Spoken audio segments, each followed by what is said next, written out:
అధికారం మారితే వచ్చేదేమిటి? అధికారం మారితే రాబడి పెరుగుతుంది, అభివృద్ధి పుంజుకుంటుంది, శ్రీలంక అయిపోతుంది అన్న ఆంధ్రప్రదేశ్ రాష్ట్రం ఏకంగా అమెరికా అయిపోతుంది అంటూ గత ఎన్నిక ప్రచారంలో ఆంధ్రప్రదేశ్ మాజీ ముఖ్యమంత్రిగా ఉన్న సమయంలో చంద్రబాబు నాయుడు గారు చెప్పిన మాటలు ఇవి. కట్ చేస్తే ఈరోజు చంద్రబాబు నాయుడు గారు రాష్ట్రానికి ముఖ్యమంత్రి. కూటమి అధికారంలోకి వచ్చి దాదాపుగా సంవత్సరానికి దగ్గరి కాలం వచ్చేస్తుంది.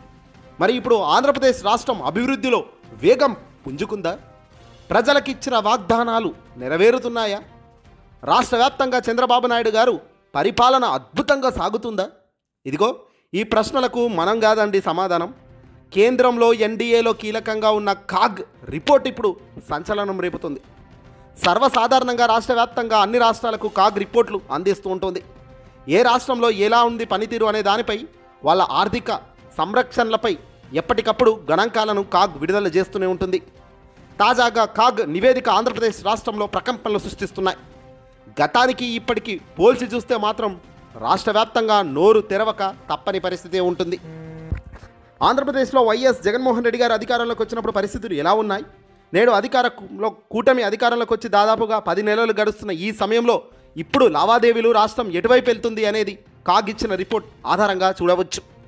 40 ఏళ్ల సీనియర్ రాజకీయ నాయకుడిని చెప్పుకునే చంద్రబాబు సూపర్ పరిపాలన అందిస్తున్నారా? ఎలాంటి అనుభవం లేకపోయినా ప్రజలిచ్చిన ఒక్క అవకాశాన్ని సద్వినియోగం చేసుకుని ఈరోజు ప్రజల గుండెల్లో చిరుస్థాయిగా నిలిచేటట్టుగా తన తండ్రి వైఎస్ రాజశేఖర రెడ్డి గారి మాదిరిగా పరిపాలన అందించిన జగన్మోహన్ రెడ్డి గారి పరిపాలనలో వేగం పెరిగిందా అన్నది ఇదిగో ఈ కాగ్ రిపోర్ట్ చూస్తుంటేనే మీకే అర్థమవుతుంది. ఆంధ్రప్రదేశ్లో ముఖ్యమంత్రి చంద్రబాబు పరిపాలనలో రాష్ట్ర ఆదాయం పూర్తిగా దారి తప్పిందని కాగ్ తేల్చి చెప్పేసింది. ఒకవైపు రెవెన్యూ రాబడి తగ్గిపోతుండగా మరోవైపు అప్పులు భారీగా పెరిగిపోతున్నాయని స్పష్టంగా కాగ్ విడుదల చేసిన రిపోర్ట్లో పేర్కొన్నారు. ఈ ఆర్థిక సంవత్సరంలో ఫిబ్రవరి వరకు బడ్జెట్ రాబడులు అట్లాగే ఖర్చులు సంబంధించిన గణాంకాలన్నీ కూడా కాగ్ గురువారం వెల్లడించడం జరిగింది. సంపద పెంచేస్తానని ఎన్నికల ముందు ప్రగల్భాలు పలికిన చంద్రబాబు నాయుడు తీరా అధికారంలోకి వచ్చాక అవాస్తవ పాలనతో సంపద సైతం ఆవిరి చేసేస్తున్నారట. కొత్తగా సంపద సృష్టించడం దేవుడెరుగు.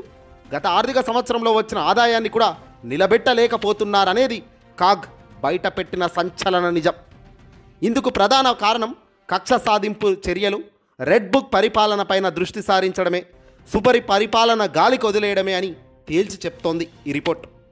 రెవెన్యూ రాబడులు పూర్తిగా తగ్గిపోయాయి. ఎటువంటి ఆర్థిక సంక్షోభాలు లేనందున సాధారణంగా అంతకుముందు ఆర్థిక సంవత్సరంలో వచ్చిన రాబడుల కన్నా ప్రస్తుత ఆర్థిక సంవత్సరంలో రెవెన్యూ రాబడులు పెరగాలి. అందుకు పూర్తిగా విరుద్ధంగా 2023-24 ఆర్థిక సంవత్సరంలో ఫిబ్రవరి వరకు వచ్చిన రెవెన్యూ రాబడుల కన్నా 2024-2025 ఆర్థిక సంవత్సరంలో ఫిబ్రవరి వరకు వచ్చిన రెవెన్యూ రాబడులో ఏకంగా 11,450 కోట్ల మేర తగ్గుదల కనబడుతుందంటే ఏ స్థాయిలో రాష్ట్ర వ్యాప్తంగా అధికారంలోకి వచ్చిన కొత్త ప్రభుత్వం పతనం దిశగా వెళ్తుందో అర్థమవుతుంది. చంద్రబాబు పరిపాలనలో సంపదలోనూ వృద్ధిలోనూ రాష్ట్రం దారి తప్పిపోయిందనేది ఇంతకన్నా ఇంకేం లెక్క చెప్తుంది. 11,450 కోట్ల మేరకు తగ్గుదల కనబడుతుందంటే చిన్న విషయం అయితే కాదు. అమ్మకం పన్నుతో పాటు స్టాంప్స్, రిజిస్ట్రేషన్ ఆదాయం కూడా పడిపోయాయి. గత ఆర్థిక సంవత్సరంలో పోల్చితే ప్రస్తుత ఆర్థిక ఏడాదిలో ఫిబ్రవరి వరకు అమ్మకం పన్ను ఆదాయం 1,068 కోట్లు తగ్గినట్లు కాగ్ రిపోర్ట్లో స్పష్టంగా గణాంకాలు వెల్లడించారు. స్టాంప్స్ అండ్ రిజిస్ట్రేషన్ ఆదాయం దాదాపుగా 750 కోట్ల వరకు తగ్గిందట. అమ్మకం పన్ను ద్వారా వచ్చే ఆదాయం తగ్గడం అంటే ప్రజల కొనుగోలు శక్తి పడిపోయిందనేది ఆర్థిక రంగ నిపుణులు చెబుతున్న మాట. ఇదే కాదు, ఓవైపున వచ్చే డబ్బు తగ్గిపోవడం కాకుండా ఏకంగా అప్పులు మాత్రం భయంకరంగా పెరిగిపోతున్నాయి.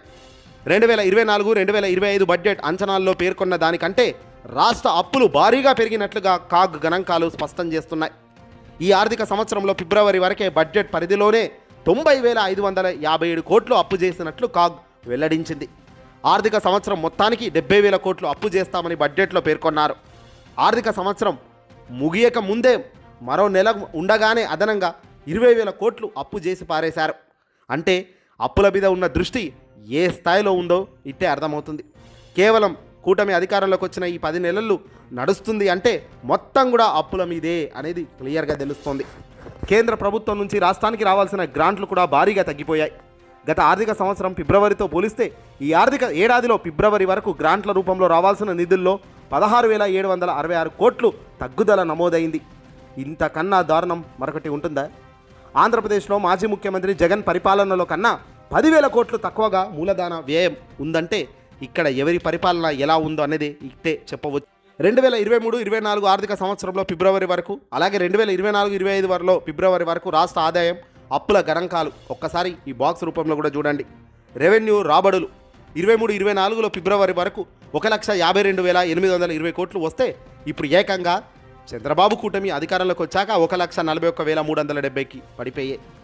స్టాంప్స్ అండ్ రిజిస్ట్రేషన్ 8,639 కోట్లు అప్పుడుంటే ఇప్పుడు 7,918 కోట్లు మాత్రం ఉంది. అమ్మకాలు పన్ను ట్యాక్సుల రూపంలో వచ్చింది అప్పుడు 16,860 కోట్లు, వేల కోట్లు. మరి ఇప్పుడు 2024-25లో ఎంత ఉంది? ఏకంగా 15,000 చిల్లర ఉంది. కేంద్ర గ్రాంట్ల రూపంలో అప్పుడు 29,598 వేల కోట్లు అప్పుడు వస్తే ఇప్పుడు కేవలం 12,832 కోట్లు. మూలధన వ్యయం 23,251 కోట్లు అప్పుడు ఉంటే 13,000, అంటే దాదాపు ఇక్కడే 10,000 కోట్లు తగ్గదాల.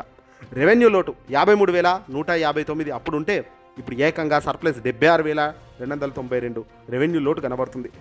ద్రవ్య లోటు 77,208 కోట్లు అప్పుడు 2023-24 సంవత్సరంలో ఉంటే ఇప్పుడు ఏకంగా 90,000 కోట్లకు చేరడం అంటే ఏ స్థాయిలో రాష్ట్రం పతనం అవుతుందో చెప్పండి.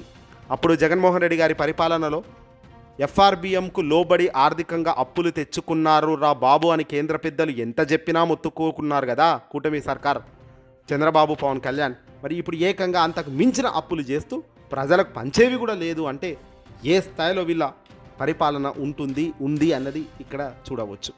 జగన్ పరిపాలనలో కన్నా దాదాపుగా 10,000 కోట్లు తక్కువగా మూలధన వ్యయం ఉందంటే ఏ స్థాయిలో అప్పులు పెరుగుతున్నాయో చూడండి. అప్పు చేసిన నిధులను ఆస్తు కల్పన కోసం మూలధన వ్యయంపై ఖర్చు పెట్టాలని ఇటీవల చంద్రబాబు విలేకరుల సమావేశంలో నీతులు చెప్తున్నారు. అయితే ఆచరణలో మాత్రం మూలధన వ్యయంలో కోతలు విధించారు. జగన్ ముఖ్యమంత్రిగా ఉండగా 2023-24 ఆర్థిక సంవత్సరంలో ఫిబ్రవరి నాటికి మూలధన వ్యయం 23,251 కోట్లు ఖర్చు చేశారు. నీతులు చెబుతున్న చంద్రబాబు మాత్రం ఈ ఆర్థిక సంవత్సరంలో ఫిబ్రవరి వరకు కేవలం ఖర్చు చేసింది 13,303 కోట్లు మూలధన వ్యయం, అంటే దాదాపు 10,000 సర్ప్లస్ కనబడుతుంది ఇక్కడ. ఈ ఏడాది బడ్జెట్లో అంచనాలకు మించి ద్రవ్యలోటు, రెవెన్యూ లోటు పెరిగిపోయాయి. ఈ ఆర్థిక సంవత్సరంలో రెవెన్యూ లోటు 34,743 కోట్లుగా బడ్జెట్లో పేర్కొన్నారు. అది ఫిబ్రవరి నాటికే ఏకంగా 76,292 కోట్లకు చేరడం అంటే అంచనాలకు ఏ స్థాయిలో దూరంగా ఉందో చూడండి.